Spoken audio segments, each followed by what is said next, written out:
की बात है। पृथ्वी पर अल्लाह के एक महान पैगंबर थे, सलेमान नबी अलैहिस्सलाम। अल्लाह ने उन्हें एक ऐसी ताकत बख्शी थी जो किसी और इंसान को नहीं मिली थी। इंसानों, जानवरों, परिंदों और जिन्नों पर भी उनका हुक्म चलता था। उनकी बुद्धिमानी और न्याय की मिसाल दूर दूर तक फैली हुई थी। एक दिन सलेमान नबी अपने भव्य दरबार में बैठे थे। दरबार सोने से जड़े हुए सिंहासनों, सुंदर फव्वारों और हरे भरे बागों से सजा हुआ था। उनके चारों तरफ इंसान, परिंदे, जानवर और जिन्न अदब से खड़े थे। तभी दरबार में एक भारी आवाज गूंजी। एक विशालकाय जिन्न झुकते हुए सलेमान नबी के सामने आया। उसका नाम था जाफर। जाफर ने कहा, ऐ अल्लाह के नबी, एक भयानक मुसीबत आ गई है। कुछ शैतानी जिन्होंने एक प्राचीन खजाने पर कब्जा कर लिया है। अगर वह खजाना उनके पास रहा तो वे पूरी दुनिया में तबाही और बर्बादी फैलाएंगे। ये सुनते ही सलेमान नबी गंभीर हो गए। उन्होंने फौरन फैसला लिया कि इस बुराई को रोका जाएगा, किसी भी कीमत पर। सलेमान नबी की सेना तैयार हुई। सलेमान नबी ने अपनी अंगूठी पहनी, वह खास अंगूठी जिसे अल्लाह ने उन्हें दिया था, जिसके जरिए वे जिन्हों और हवाओं को आदेश दे सकते थे। उन्होंने अपने सेनापति को हुक्म दिया, इंसानों, जिन्हों और हवाओं के फरिश्तों को एक साथ इकट्ठा करो। हम सब मिलकर इस खतरे को खत्म करेंगे। पूरा दरबार गूंज उठा। हर कोई अपनी जिम्मेदारी लेने को तैयार था।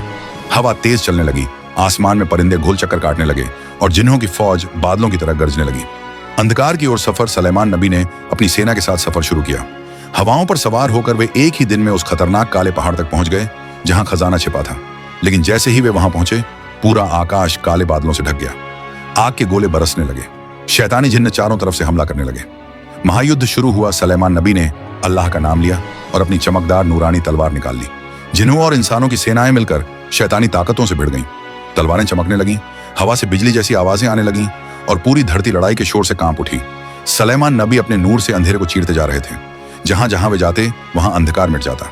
जाफर और अच्छे जिन्न शैतानी जिन्नों को जंजीरों में बांधे जा रहे थे। जीत और रहस्य खुला। आखिरकार अल्लाह की मदद से सलेमान नबी की सेना विजयी हुई।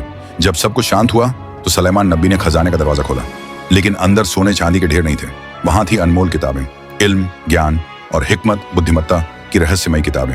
वे ऐसे राज और ज्ञान से भरी हुई थीं जिनका सही इस्तेमाल दुनिया को जन्नत बना सकता था और गलत हाथों में पड़ने पर दुनिया को बर्बाद भी कर सकती थी।